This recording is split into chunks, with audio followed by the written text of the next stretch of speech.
Eccoci.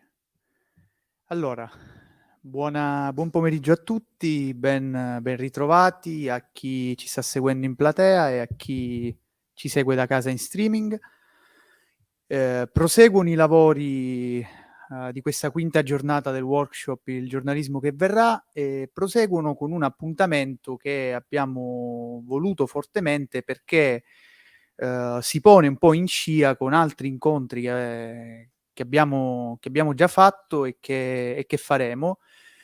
Un dialogo con i grandi protagonisti dell'informazione nazionale per chiederci innanzitutto dove sta andando il giornalismo e quindi riecheggiare un po' il titolo del nostro evento e soprattutto per interrogarci sul momento attuale che l'informazione sta vivendo, un momento di profonde trasformazioni e per portare avanti quel dialogo intergenerazionale che, insomma, come avrete ormai ben capito, è il fulcro del nostro workshop.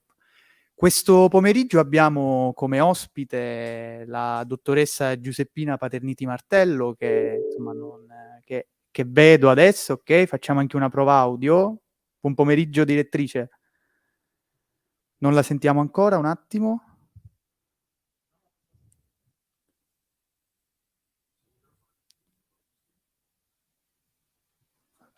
Attendo un cenno dalla regia.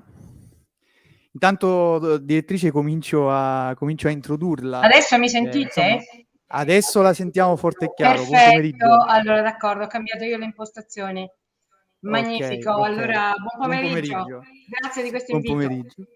Grazie a lei per essere qui con noi, per il tempo che ci sta dedicando. Dicevo, la dottoressa Paterniti non avrebbe bisogno di presentazioni, ma in ogni caso facciamo un breve riassunto, insomma, della sua carriera che è legata a doppio filo, mi verrebbe da dire, a quella della RAI, a quella del servizio pubblico, che l'ha vista cominciare a lavorare sin dagli anni '80, insomma, con anche dei programmi per ragazzi, come Il Sabato dello Zecchino, Atlante.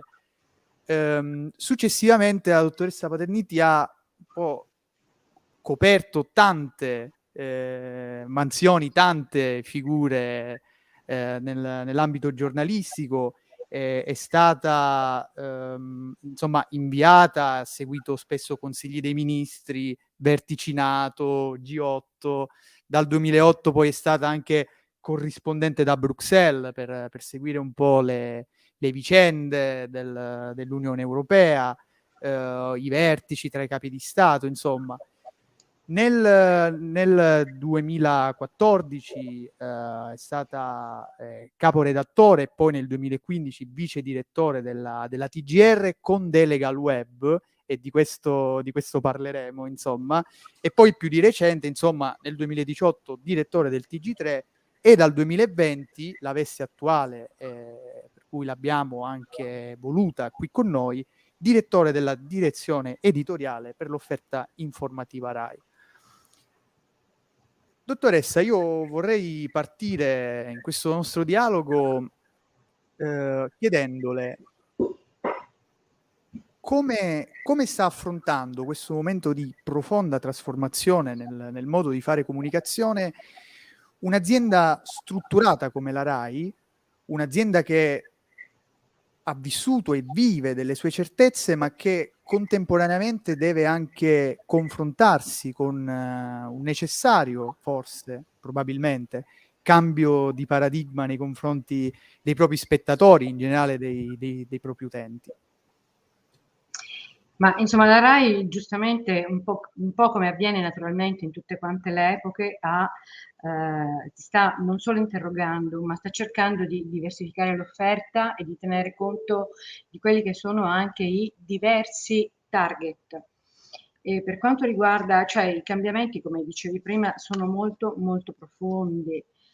Se pensiamo un po' come, cioè diciamo a quando ho cominciato io con il lavoro giornalistico e a cosa è oggi il lavoro giornalistico. Una volta per fare le verifiche che sono l'ossatura centrale poi del nostro lavoro, cioè una notizia naturalmente comincia a verificare e a scavare. Ma per fare la verifica una volta ti bastava qualche telefonata, cercare nel tuo archivio, eventualmente andare a confrontare le cose, eccetera. Oggi, con la rapidità della diffusione delle notizie, la velocità, eccetera, non bastano più questi strumenti. C'è bisogno assolutamente di avere non solo una consapevolezza maggiore, ma anche di sapere che siamo in un contesto intanto di disordine informativo, che non c'è solo la notizia falsa all'inizio, ma ci sono vari gradi di manipolazione che possono avvenire. In questi gradi di manipolazione bisogna inserirsi per verificare quanto è vero questo video, è effettivamente di questo contesto oppure risale ad anni prima, questa foto effettivamente ci dice che Tizio Caio in questo giorno è stato là, andiamo a verificare la foto. Quindi c'è necessità di avere e di continuare ad avere come RAI una autorevolezza, lo possiamo dire, perché è autorevole la RAI nella sua offerta informativa, quindi continuare ad avere questa autorevolezza anche in questi tempi più complessi, in cui dare una notizia certa significa fare degli sforzi di verifica maggiore e al tempo stesso garantire ai più giovani e ai più vecchi, garantire un po' a tutti, un po' come tipico, che queste notizie sono delle notizie, come dire, certificate e dunque è possibile, e anzi leggerle significa non preoccuparsi se sta leggendo qualcosa di vero o di falso. E per questo motivo credo che per la RAI sia estremamente importante continuare a rafforzare la presenza sulle piattaforme social, perché noi sappiamo che oggi il tema della disinformazione, quindi del disordine informativo è molto forte lì. È ovvio che tutto il pubblico, soprattutto quello più giovane, ma credo insomma gli italiani abbiano la consapevolezza che navigando in rete possono imbattersi con facilità in notizie non autentiche o in qualche modo manipolate per vari motivi, o per errore o per obiettivo insomma anche dichiarato. E allora a quel punto credo che sia come dire necessario, no? Tenere conto che un servizio pubblico non può essere limitato al pubblico tradizionale, ma su queste nuove piattaforme social, sul web, deve avere una forte presenza proprio perché deve parlare a tutti e garantire a tutti quella che è il motivo fondamentale per cui un'azienda che ha il core business nell'informazione sta in piedi. Cioè noi non è che siamo in piedi perché ci piace fare business, perché ci piace fare cose eccetera, perché siamo in un flusso di una vita democratica in cui il tema dell'informazione è centrale per poter esercitare il proprio dovere di cittadino democratico, ma anche di esercitare i propri diritti.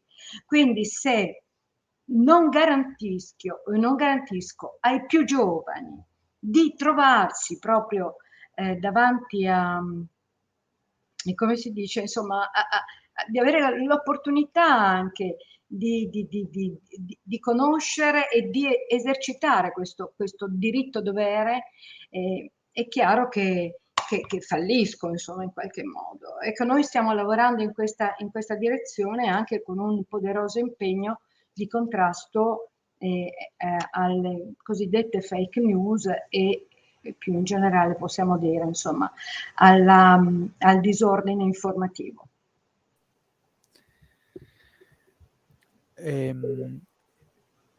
Quando all'inizio ho ricordato un po' alcune delle tappe più significative della sua carriera, l'ho fatto anche perché mi è venuto spontaneo pensare e chiederle.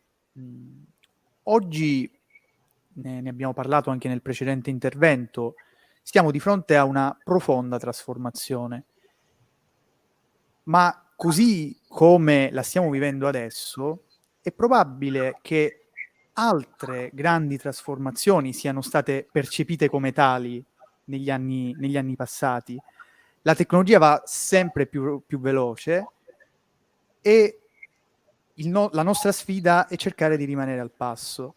Ora, lei, come abbiamo visto, non ha soltanto una carriera quantitativamente lunga, ma anche qualitativamente lunga, quindi ha ricoperto più ruoli. E proprio per questo mi sembra giusto chiederle quali devono essere, secondo lei, le caratteristiche o le prerogative di un giornalista del futuro? Cosa è più richiesto ad un professionista dell'informazione oggi?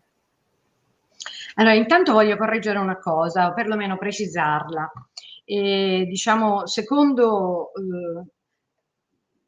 McLuhan e tutta la sua scuola, il periodo che stiamo vivendo è in qualche modo paragonabile a quelle tappe che hanno fatto la storia della comunicazione. Sto parlando del passaggio dalla civiltà amanuense a quella della stampa e così via. Tutte quelle tappe che hanno in qualche modo cambiato il nostro modo di fare comunicazione. Questo è ancora molto più profondo, secondo me, perché ci cambia non solo, poi sappiamo che quegli studi hanno portato anche no, a sviluppare degli studi anche sulla stessa conformazione neurologica, cioè vale a dire sulle capacità e quindi anche sul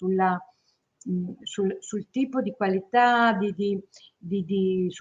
sulla qualità e sui rapporti no, tra le persone, perché la comunicazione non è qualcosa di esterno, è incide profondamente nella persona e al tempo stesso la persona plasma questo cambiamento. Per cui credo che sia un cambiamento estremamente profondo. Come in tutti i cambiamenti, quando sono profondi, le tecnologie hanno certamente la loro parte e lo determinano, ma per poter rimanere centrali nei valori in cui si crede e negli obiettivi insomma, che ci si dà, secondo me è importante puntare proprio diciamo sul capitale umano, puntare sulla persona, sulla sua capacità di capire, di guidare queste trasformazioni e di tenere dritta la barra se vogliamo, dell'impegno più profondo e dei doveri del giornalista. Allora, come cambia questo lavoro?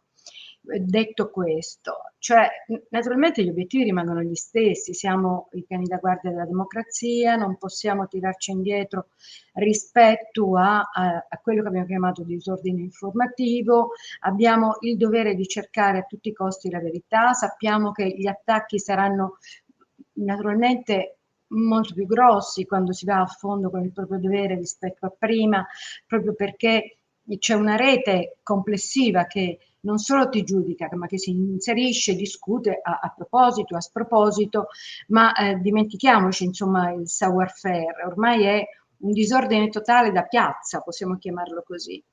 E tutto questo però cosa comporta? Secondo me la capacità per il giornalista oggi di sapere fare rete.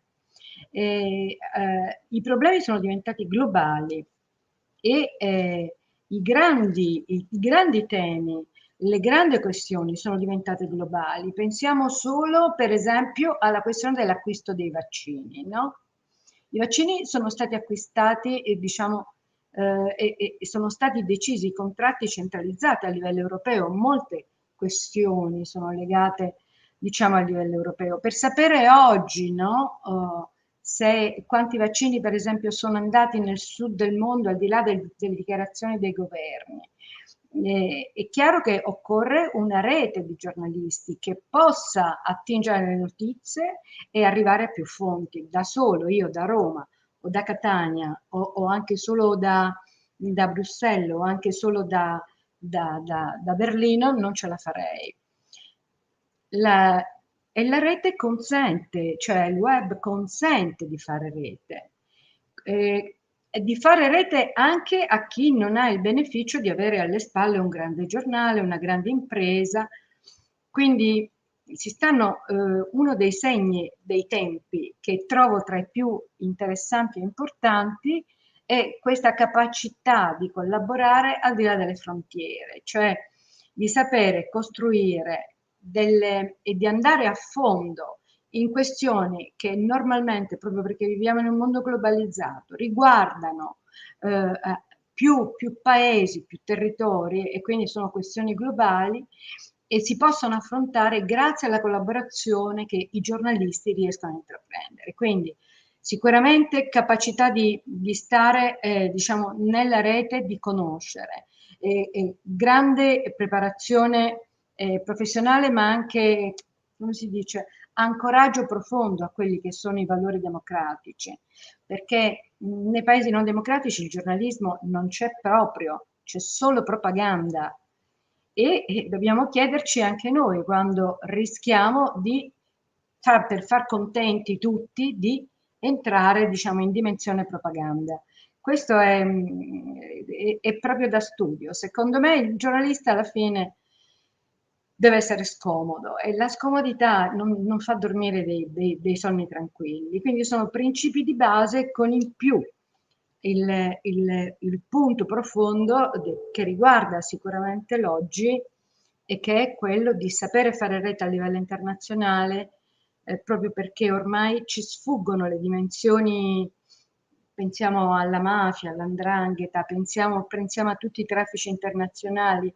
Dei network di giornalisti sono in grado di andare a fondo e di sapere raccontare.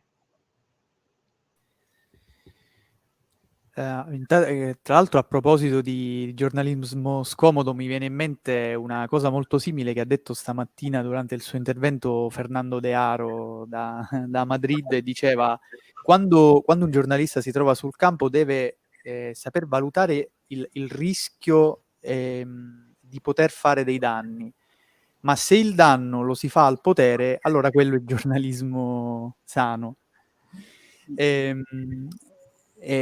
Probabilmente c'è molta verità in questo, e in quello che diceva lei poc'anzi. E poc'anzi lei faceva riferimento anche ai cosiddetti segni dei tempi. E allora un'altra cosa che vorrei chiederle è questa: tra questi segnali, nell'abitudine diciamo, degli utenti RAI nello specifico, perché insomma è quello di cui si occupa, ma potrei allargare il discorso in generale al fruitore dell'informazione, ha notato una maggiore predisposizione negli ultimi anni per i contenuti d'approfondimento, per quei contenuti che vadano oltre le breaking news, che sostanzialmente ormai sono a portata di tutti e che probabilmente diamo quasi anche per scontato, per quanto non lo siano, chiaramente.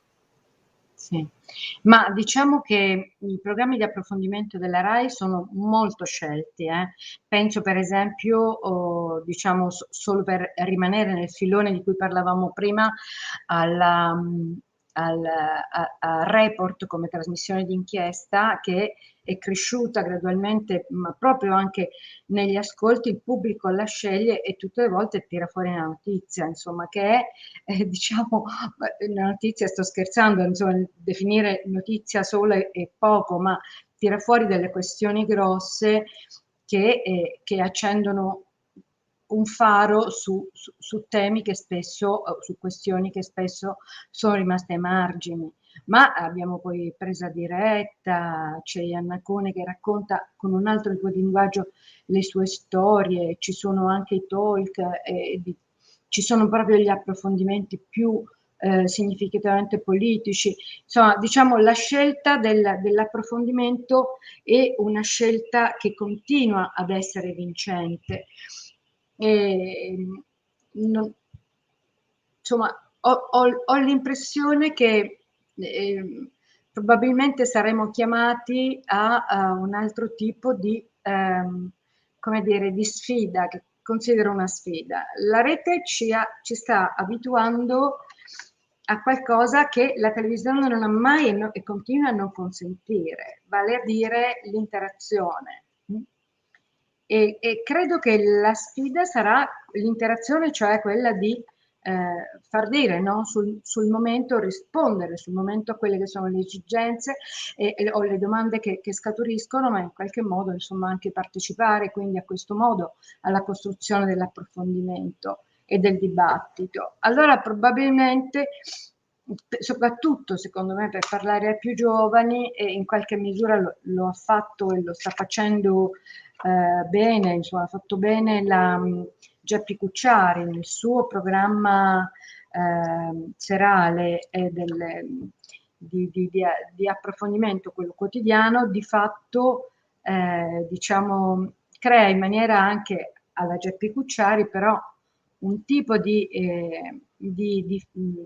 attenzione, getta una luce su quello che è avvenuto nel corso della giornata con un linguaggio e con una partecipazione, perché ripeto, non è solo il linguaggio, ma anche una interazione con, con il pubblico e quindi con gli utenti, tipica della rete. Ora, questa commistione rete e televisione, secondo me web e televisione, è stra importante. Stiamo vedendo come di fatto anche il nostro linguaggio è cambiato. Purtroppo anche l'atteggiamento è cambiato, no? Cioè non siamo più capaci, forse solo nelle università o nelle scuole, di discutere tranquillamente accettando e cercando di capire il punto di vista dell'altro.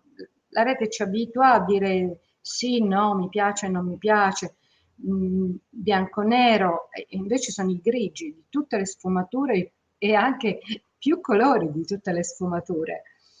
E questo secondo me è quello che rimane probabilmente da colmare in un esercizio di democrazia molto forte, perché il rischio è che a colpi di macete, di accetta, sì, no, mi piace, non mi piace, alla fine si frantumi la democrazia, non ci si capisce, non sembra una cosa degna quello di stare ad ascoltare, di ragionare per trovare un'intesa. Vince chi è il più forte. E questo è un problema serio, proprio di democrazia. Se vince chi il più forte, forse non c'è bisogno più della democrazia, no? Affidiamo tutto al più forte di turno e al prossimo giro si cambia. Ecco il problema. Questo voglio dire. E il grande problema del momento, secondo me, non è solamente di comunicazione, di trovare un linguaggio e contenuti per i più giovani, contrastare la disinformazione, evitare le parole d'odio che sono la causa della corrosione della democrazia, ma più globalmente è affrontare con consapevolezza, e secondo me la scuola deve cominciare a farlo dal suo interno, perché è lì che vengono costruite e buttate le basi poi per una presenza più piena all'interno della società, per poter, come si dice, tornare nelle nostre vite quotidiane a un esercizio di democrazia che è fatto di un confronto quotidiano. Questo è quello che sento io. Cioè non c'è manco giornalismo che tenga davanti ad una cosa del genere. Cioè se io non capisco, no, che devo, per essere cittadino, devo sperimentare quotidianamente la, la, la democrazia, cioè non è qualcosa che viene consegnato e via, ma devo sperimentare quotidianamente il confronto, la costruzione di mettere un passo dopo l'altro, un mattoncino dopo l'altro, costruire qualcosa insieme, essere contento di aver rinunciato all'80% delle mie idee pur di far crescere di un 20% il progetto comune. Questa è democrazia, ma bisogna sperimentarlo. Se non lo facciamo, ma non c'è proprio niente che tenga. In questa fase siamo così messi, eh? A proposito di quanto diceva, faccio un'ultima domanda da parte mia e poi magari lasciamo spazio al pubblico se c'è qualche curiosità, qualche cosa che volete chiedere. Forse un altro dei grandi problemi con cui si scontra il giornalismo oggi è quello di riconquistare una fetta di pubblico che forse ha perso la fiducia in un giornalismo probabilmente che non è più visto per qualche ragione totalmente indipendente. Magari ci si lamenta del fatto che il giornalismo sia troppo politicizzato, che il giornalismo serva semplicemente a fare da cassa di risonanza per una posizione piuttosto che un'altra su un certo dibattito. Abbiamo parlato poco fa di vaccini, credo sia un esempio calzante di come ad un certo punto l'informazione, per quanto in maniera asimmetrica, si sia divisa tra passatemi questo termine, tra giustificazionisti che dovevano in qualche modo difendersi dai complottisti. E quindi ecco, forse questo dibattito così aspro a volte tra, come diceva lei, professionisti che forse dovrebbero ogni tanto pensare a fare sistema per un bene più alto.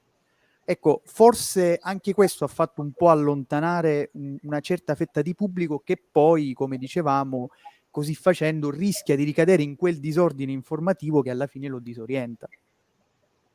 Allora, probabilmente questo è uno dei motivi, ma se io penso un po' agli ultimi anni, diciamo, abbiamo avuto una grossa, una grande crescita dell'attenzione degli utenti, del pubblico, dei radioascoltatori durante l'avvio della pandemia. Cioè proprio eravamo tutti molto preoccupati, desiderosi di capire, di sapere, tutti piantati lì davanti per giorni e giorni, per mesi, settimane, ed è andata avanti così per 2 anni. E a un certo punto è scoppiata la guerra e abbiamo visto un crescendo di attenzione. Poi naturalmente dopo questa fase un po' le cose si sono un po' allentate ed è scemata.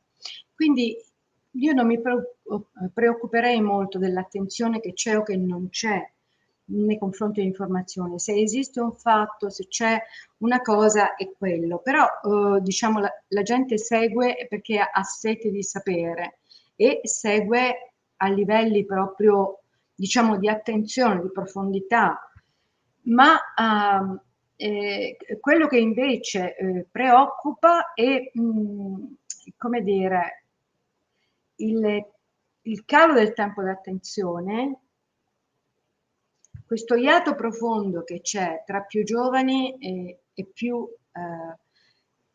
adulti, dovuto appunto a 2 sistemi di comunicazione completamente diversi. E fintanto i giovani non riescono ad occupare delle fasce di approfondimento per poter davvero, insomma, fare loro un po' i giornalisti che raccontano le cose, avremo sempre un modo un po' obsoleto, cioè rischiamo di essere troppo adulti rispetto ad una società che sta cambiando.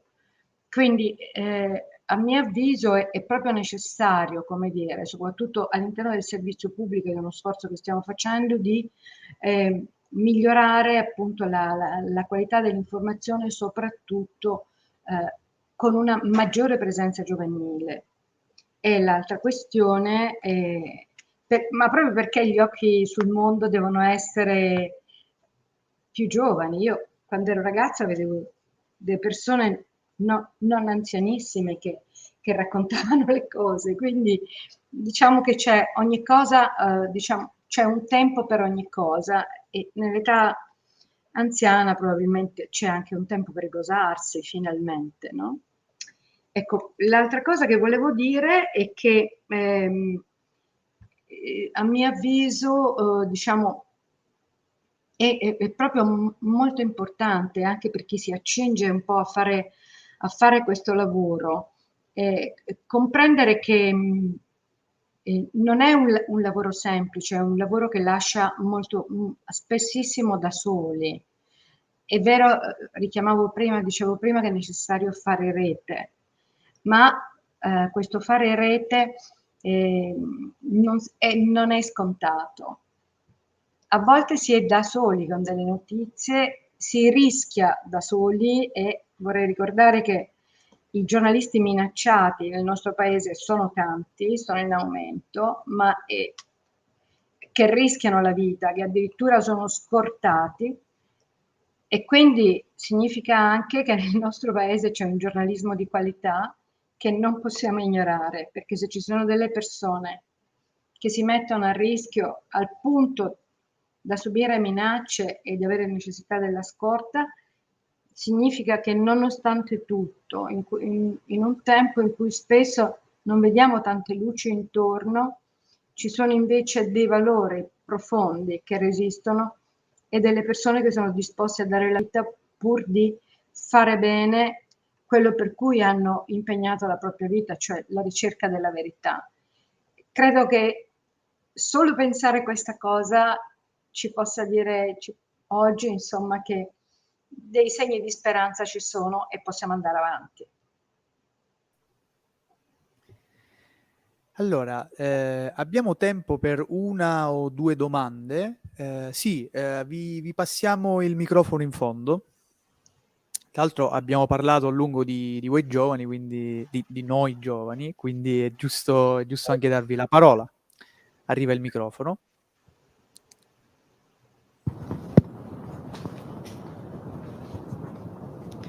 Salve. Io volevo ringraziarla per il suo intervento perché è stato molto interessante. Mi è piaciuta soprattutto la sua apertura al giornalismo nel coinvolgere nuove leve e parlare appunto dei giovani. Però in senso pratico, se pensiamo al mondo Rai, no? In realtà per poter partecipare al concorso Rai ci vuole un tesserino da professionista e molti giovani hanno difficoltà a ottenere il tesserino da professionista perché le redazioni sono molto chiuse e la maggior parte di noi sono dei freelance. Quindi mi chiedevo, l'unica strada poi in realtà per poter accedere al servizio pubblico, io mi sono fatta questa domanda tante volte, è quella di fare una scuola di giornalismo, ma anche lì le scuole di giornalismo costano, ci sono delle selezioni, in Sicilia per esempio non ci sono scuole di giornalismo accreditate dall'ordine, quindi mi chiedevo in che modo pensate effettivamente di aprire questa porta del servizio pubblico a noi giovani. Grazie, diciamo, per questa domanda. Lo so che è un tasto veramente delicato questo qua e intanto forse una prima cosa la posso fare anch'io, cioè chiedere all'ordine che in Sicilia ci sia almeno una scuola di giornalismo. La seconda potremmo farla anche tutti insieme, cioè obbligare l'ordine a fare delle scuole che non costino troppo. Non è un dato da poco, questo. Ci ho a lungo riflettuto perché probabilmente non tutte le famiglie possono sostenere i figli ad una scuola che ha un costo. Molti di noi all'epoca non sono passati da queste scuole, hanno fatto proprio il lavoro, insomma, da pubblicista e poi hanno avuto la possibilità, appunto, in Rai di prendere questo tesserino. Probabilmente per evitare che questa professione divenga la professione della classe medio-alta di questo paese è necessario, secondo me, ripensare assolutamente le modalità di accesso. Non è la prima volta che lo dico e credo che forse sia giunto il momento di aprire un confronto con l'ordine su questo tema, proprio per evitare, no, che questa categoria sia, come dire, non rappresenti tutta la popolazione. La bellezza della RAI è che molti di noi vengono da parti diverse del paese, da stratificazioni sociali diverse ed è, devo dire, formidabile per questo. Quando sono entrata io venivo dalla Sicilia, famiglia numerosa, quindi cioè, è molto, molto diverso. E sì, adesso sono convinta anch'io che le scuole, per quanto siano positive nel dare a tutti la medesima struttura di conoscenza, di valori, eccetera, però rischiano di essere un fattore selettivo troppo forte che una democrazia non si può permettere. Quindi so che il problema è aperto e forse posso prendere un impegno pubblico con voi perché di questa cosa, secondo me, bisogna parlarne pubblicamente nell'ordine dei giornalisti. Grazie. Grazie per la domanda e grazie dottoressa. Io passo brevemente la parola al direttore del Sicilian Post Giorgio Romeo. Che intanto grazie per aver accettato il nostro invito, te l'avevo già detto, ma ne siamo molto, molto contenti. No, colgo solo l'occasione per dirti che questo workshop ovviamente non è una scuola di giornalismo, ma è comunque un progetto che per 8 giorni trasforma Catania in, posso dire, nella capitale del giornalismo, perché come te abbiamo molti ospiti. Questo corso è stato offerto gratuitamente grazie a una sinergia di sponsor pubblici e privati, penso a Google attraverso il programma GNI e Credit Agricole, e l'Università di Catania e tante altre realtà. L'Ordine dei giornalisti di Sicilia è partner di questo progetto, quindi noi raccogliamo lo spunto e spero potremo lavorarci insieme, insomma, su questa cosa, perché ti dico anche che abbiamo avuto un buon numero di adesioni di ragazzi che sono venuti a Catania da altre parti del paese, che non sono siciliani, e quindi anche questo per noi è molto rilevante. Quindi grazie per essere stata con noi, grazie per questo spunto. Sicuramente ci lavoreremo insieme se ne avrai modo e voglia. Grazie. No, grazie davvero Giorgio, veramente, cioè, l'iniziativa vostra è interessantissima, mi spiace di non essere riuscita a venire a Catania, ma purtroppo, cioè, diciamo, un po' per il ruolo anche che rivesto, non sempre mi è consentito di muovermi con grande facilità, però credo che questo qui, sì, visto che avete già appunto con l'Ordine dei giornalisti un tema, una riflessione aperta, è il caso di porla come riflessione, approfittando del fatto che in Sicilia non c'è una scuola di giornalismo. Non essendoci una scuola di giornalismo, a mio avviso, è più facile aprire un discorso su basi nuove. Cioè, come facciamo questa scuola per aprirla a tutti senza che sia, diciamo, selettiva all'origine? Questo è un tema, secondo me. Una sfida. Sì, è una sfida, però andrebbe affrontata e probabilmente possiamo anche essere innovativi. Se una volta tanto come siciliani, i siciliani sono sempre innovativi, perché dal punto di vista della comunicazione non ci batte nessuno, secondo me. Teniamo la scena, ma è la Sicilia che è così. Però ci ho detto, secondo me, e sul piano proprio porsi questo problema che è anche sociale, ma è anche culturale e anche di preparazione di tutto, diciamo, dei giornalisti del millennio. Come si fa a pensare che chi ha meno di, che ne so, 100-200 mila euro all'anno di stipendio non possa mandare il figlio o la figlia a fare il giornalista? Perché? O se vogliono cominciare a fare i giornalisti sono condannati, proprio perché non c'è il tesserino da praticante, sono condannati a farlo da freelance per tutta la vita. Perché? È discriminante, Bisogna un po' ragionare su questa cosa e scegliere, vedere, perché secondo me la Sicilia può trovare delle strade. Bene, grazie di cuore. Sì, chiude il nostro moderatore. Diciamo. Direttrice, noi la ringraziamo. C'erano altre domande dal pubblico, ma il tempo purtroppo non ci consente di andare oltre. Ci scuserete. Noi la ringraziamo ancora una volta, le auguriamo buon lavoro e speriamo, insomma, di averla presto qui a Catania con noi. Grazie mille, grazie a voi e buon lavoro. Eccellente la vostra iniziativa, grazie. Grazie.